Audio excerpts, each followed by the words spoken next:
Hi guys, welcome back to Tactics and Transits, or Transits and Tactics, I should say. Today we're just starting this transit actually as we're recording this.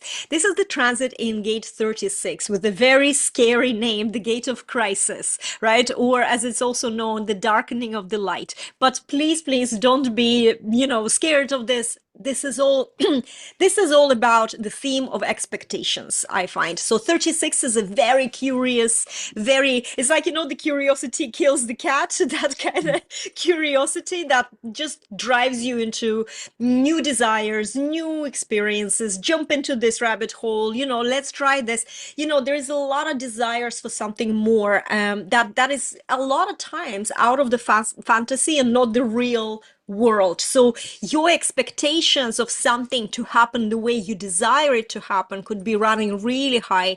And then, if that doesn't happen, you can crash. And so I find myself, I was just sharing with Anita how, I'm watching this 36 because I don't have it on my emotional. I have a completely open solar plexus emotional center. So I definitely experience, especially when I have 35 gate on my throat. So I have this whole channel, and I'll talk a little bit about it later. But I see this emotional wave, and it's not pleasant. And especially it's not pleasant when it comes to the online visibility stuff. When let's say you're writing like a great post, and then you post there and there's nobody, like it's invisible. There's not a single like. Something happened, and in that moment, either nobody was online, and then the algorithm, chose other things to show to people. So it's not really even that it's kind of evil against you, but you're going to feel it like this. Or I'm expecting something from, someone like, I don't know, my husband, and we're like, oh, we're gonna go there and we're gonna go there, and then I come in and he's like stuck in his own creative processes. I'm like, oh, what is this going on? So this is like ups and downs all the time, but they are always to do with expectations. So what I found that the key to dealing with this energy and this transit, you might be experiencing it even more so, is to just staying away with emotional attachment to your expectations and being open, right? Because if you're not open to how things can happen or not happen at all, if you're not open to these possibilities, you can feel overwhelmed with those expectations when they're not met, or just feel unsettled. I know that feeling. It's really not pleasant, and it stops you from just like being in the flow. And that's what we want. We want to be in the flow. But what I realize as well is that sometimes, and I think I mentioned this before in this series, I springboard of misery. So when I get to that, unsettling, overwhelmed feeling, very often, obviously we stay there for a little bit, but very often that becomes a catalysis for something bigger or something new. And I find that channeling my emotions into, using that as a springboard rather than getting stuck in it like a quicksand, because it is like a quicksand. You need to move quickly from it. Otherwise, it can be just so overwhelming. Remember, the solar plexus, the emotions, is the strongest force, So they will overwhelm you if you don't act fast enough. And also, if you have a completely open or undefined solar plexus emotional center, look closely at what you have. And I really like this expression, emotional knots. Like, what are you trying to avoid? What memories, some sort of sad memories, tough situations that are coming from the past, like past experiences of your disappointment that you don't want to have now, but because of that, you're trying to avoid action. And it's like, this is why the darkening of the light, or the crisis, this is the crisis, that you're facing some sort of like a painful memory or emotion, and what to do then. So you can get overwhelmed, and I really love, Richard Rudd talks about it in his contemplation on the Gene Key 36. He says it's more about facing the crisis, grounding yourself, and pushing through this emotion, through this. And then the expansion is, it's not going to be some sort of like a burst and everything, disappears or dies. No, this is an internal expansion that you can feel. And I really resonated with this because in the story of my life, it's definitely exactly the story. I was just rereading some reasons my own book, came to me. And I was reading the introduction, how my second husband, Les, was, facing cancer, and then the cancer came back. And I remember the 2 months. And I remember how often, it was also in the beginning of the year, how often 35, 36, this channel that if you have the 35 in your chart on your throat, that gate 35, now you're going to be experiencing this. This is constant ups and downs. And we were like, oh my God, this is maybe not cancer. Maybe this is something else. Oh no, it's cancer. Oh, maybe this is not cancer. And it was like this all the time. And I've never experienced anything like this. But it taught me something as well, because the biggest challenges in our lives are also the most important lessons. And the most important lesson is to stay in the now and stay grounded in the face of these crises around you, especially emotional crisis. And then on the other side as well, we have Earth in gate 6, also with the scary name, the gate of friction, right? So if you're on the surface level, look at this transit and you say, oh my God, gate of crisis, the sun and the Earth is in friction, it's going to be a nightmare. It's never like that. It's never like that. You can have the transit with the most innocent names, and then you can have a turmoil for the 6 days, right? So it's not about that. It's about how we show feelings. It's about how we are opening up within these feelings that we're experiencing, because we sometimes can just allow these emotions to take over and come out, and then there could be very unpleasant situations that we create, or the strong feelings within us can create strong bonds on the other side, on the positive side. We can feel so loved and connected and really supported by someone, but this all comes from this energy of the gate of friction. So again, if you have an open emotional center, be careful not to let other people's emotions affect you, because, especially when you're making choices, it's going to be a little bit hard this week, because, I'm splenic, so I'm meant to know in the moment. But when there is an emotional influence in the transit, even I feel like, yes, I have the knowing, right? It's kind of similar to people, to the sacral creatures, to the generators, MGs out there. You might feel a hell yes. The spleen, by the way, if you're splenic projectors or manifestors, it's never allowed one, right? It's just a calm knowing. But you have to wait for emotional clarity, I find. And this is not somewhere you read in the book. This is, maybe it's written somewhere, I don't know, but it's my experience. Wait through that emotional wave. So write it down. I have my little missions diary, literally like a one-page diary, right? And I just write down those missions, those things I want to happen. If there's a yes, I'm going to put it in my diary. It's okay not to do it straight away, because you need to make sure that this knowing experience, you're just making your own decision and it's not somebody else.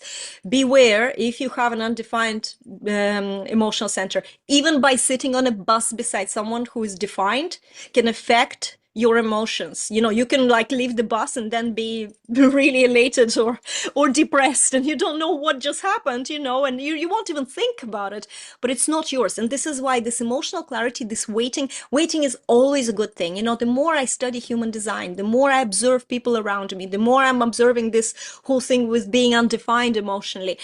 Waiting is an advantage because it gives you power to make sure that your choice is correct for you. Rushing into things is not always a good thing. Yes, there are moments when we already know and we have the emotional clarity, or, we just know and we can act. And I've been known for that, even like how I get married every time. It's almost instant, right? After meeting the guy, it's 3 marriages like this. But those things, they're big yeses, inside, right? But still, waiting is good. So if you do have, let's just talk a little bit about this channel 3536. This and this is a harmonic gate as well, 35. So this channel itself, again, ups and downs. We can do a lot of things at the same time, because it's like 35 wants to constantly do something new. It masters this, not that masters, but it gets to know the thing, and then it wants to move to the next. This channel is sometimes called the jack of all trades. And somebody said, a jack of all trades, but master of none. However, it's better that not to be a master of any, right? So when you have this channel, or what can happen this week is that you can do a lot of things at the same time. You can just be drawn. Even I already feel like before we started recording this, I was getting ready and putting some research together, and suddenly I had to drop it and do something else because, I was just so drawn to do that too, and then drop that and come back to this. I think that it's okay if you were experiencing this. Just be aware that this is just the energy of this, dropping things. If you can get bored very quickly with one task and move to the next task. It's all good. It's fine.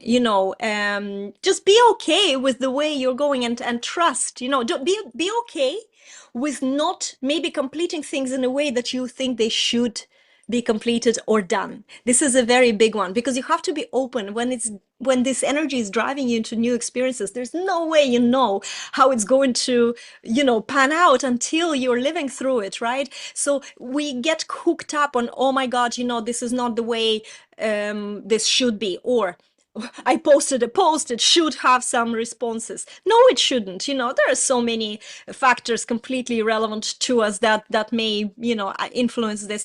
Just create, put it out there, be open. It's all about moving forward. It's all about enjoying life. It's not about getting hooked up on expectations. So just to summarize my introduction, what your expectations, be open to things not working out the way you think, and so in your thinking be more flexible. And I think that this will really, really help you.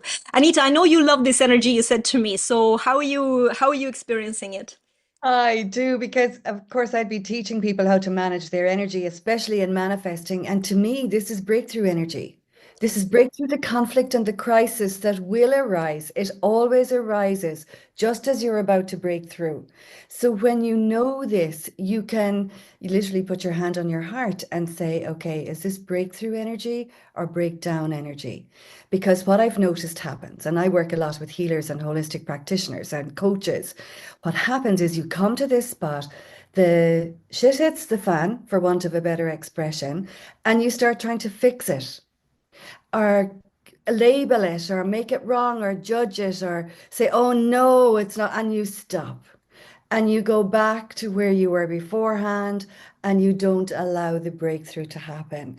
So the breakthrough is, it's, you're supposed to feel that sense of crisis because your body is going, hang on, is it safe? Is it safe to break through, right?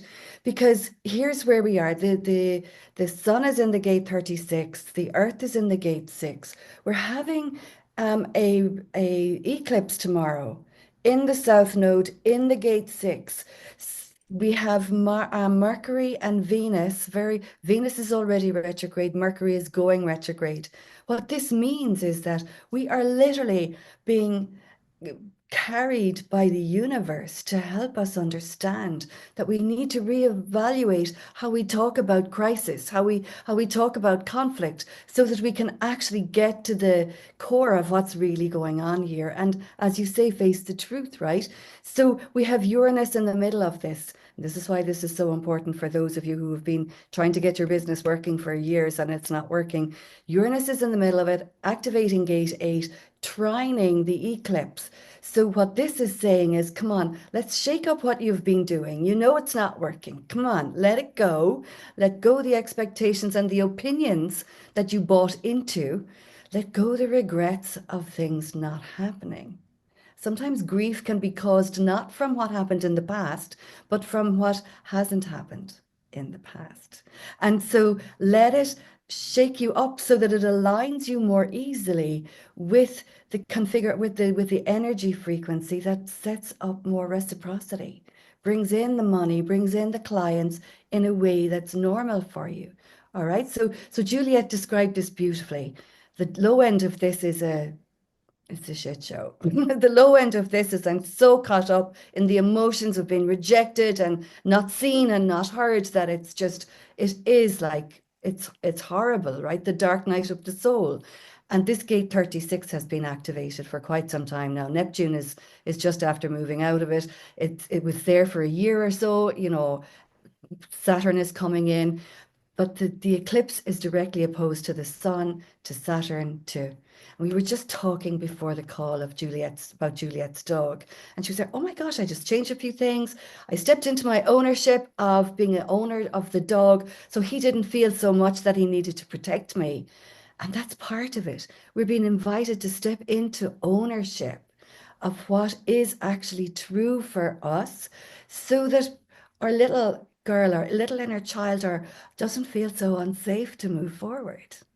May I And say something just while yeah, you're, because it's really important. I want to share this part. I've been thinking about it now for my dog was a very nightmare dog. In fact, I'm blaming him for the lack of my visibility, especially in terms of recording podcasts. Like we have another series, Lighthouse Projector series, and we don't record it because, I was so paranoid that every time I have to do a recording for a whole hour, my dog can bark at any minute. In fact, I have an episode on my Visibility by Design podcast. That is one of the best episodes I've had about the sacral energy. And at around 16 minutes mark, my dog is barking in a different room. But somebody messaged me and said, I couldn't listen to your podcast episode. My sound sensitivity just went through the roof because I heard the dog barking at the back. And it's really horrible. Just I felt so trapped. And yet the 4 weeks, it only took me 4 weeks and slight, certain little changes, understanding of what needs to be done more so. But then the most important thing was the fact that I decided to burn the ship to I came to this shore, new life. There's no turning back. So I burnt my ship and I took full ownership. And how much I thought about us stepping into the ownership of whatever we're facing, because this is what we don't do. And I am the laziest. I am so laid back. I'm almost horizontal. Honestly, I am the most laid back person. And if I wasn't, I would be so much ahead. But obviously in my life and my design, I know it's meant to be. I trust it. But I also need to acknowledge that every time I take ownership of what I need, what I want to create, it just manifests so fast, so like instantly. And this is why I wanted to share this with you. It's a yeah, really big one. so important because as soon as we stop moaning and groaning and giving out about stuff and just really look at it and say, okay, there's no point in continuing to give out. Just it is what it is. What do I need to do to move that forward now? And this, as I said, this is key because people get stuck in their healing crisis. They'll start healing it and fixing it instead of with this beautiful eclipse. It's like a cosmic flush, right? Just flush the toilet, the Yeah, yeah. equivalent, right? The energetic equivalent. Just flush it. Well, I better not go into the, I used to work in microbiology, so I've no problem talking about all the bits that come out of all the holes in our body. But it's just we don't pick out the poop out of the toilet and say, "Oh, I miss you." We flush the toilet. So it's learning how to flush that loo is really key. And also how to get out of this, how to stop giving out about your marketing that it's not working. Accept that it's not working. This is the Pisces, accept it. And what do you need to do instead? Because literally, Juliet just tweaked a number of things, a number of boundaries with her dog, and just adjusted them in a slightly differently. And it created a whole, as you say, now we get the benefit of the 35, 36. Now we're creating miracles. And our life is an adventure. And it's exciting and amazing instead of one crisis after another because of the way we speak about and value our crises. And think about it, a lot of people, and I know plenty, and I used to be one myself, who value the crisis. When the crisis goes away, it gets quiet and Yeah. they're uncomfortable. So they start stirring up more crap to fix and to whatever. And so it's really interesting. But the key out of this is reconnect to your decision strategy. Is this actually mine? Is this actually true for me? Think about it. The outer planets and the inner planets are affected. So we're both feeling it personally and we're feeling it globally. Imagine a breakthrough in what's going on here in the States. Imagine a breakthrough in the conflicts that are going on around the world. But start with your inner breakthrough. The conflict that you're holding yourself down, the conflict that you're depriving yourself of stuff. If you're honest with yourself, you'll find you're the one who's shutting you down.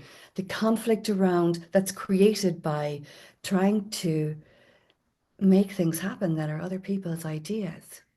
instead of connecting with what's your vision and need around this. What needs do you need to adhere to? So it is very powerful. I know it's very turbulent energy, and it's like a big waves. It's like a big storm in the sea. It's not like a ripple in the pond. But there's nothing like the calm after the storm. And that's where we're moving into with the next energy from 36 to 25. And 25 bridges Pisces, which is the end of the zodiac wheel, into Aries, which is the start. Aries being, what do I want? What do I want to move forward with?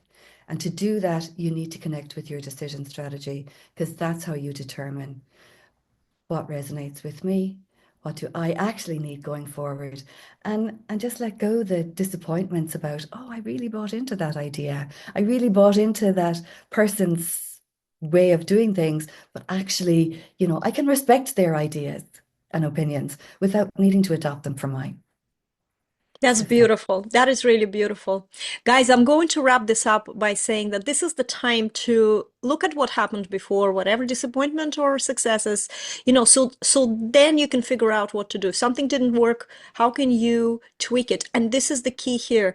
The best things will come to you when you're ready. It's about cultivating your readiness. It's not about asking other people what you should be doing. There's too many times that we might be giving our power by asking others, what should I do in this case, and actually expecting them to give you some sort of like a direction. But that's not correct, because in my business, I'm a mentor, right? A lot of times people come in and they share the situation, say, what do you think you should do? And I do have opinions, but even with, it doesn't matter what I say. It's about what you feel or resonate with or respond to or feel in your gut that this is the right thing for you to do. Maybe I'm just the one who is like an outer authority, just, said it out loud. You didn't think about it. But nobody should tell you what to do, because what's right for you is only you will know and figure it out, right? So trust yourself. This is the big time, again, in the time of crisis, is to ground yourself in this trust.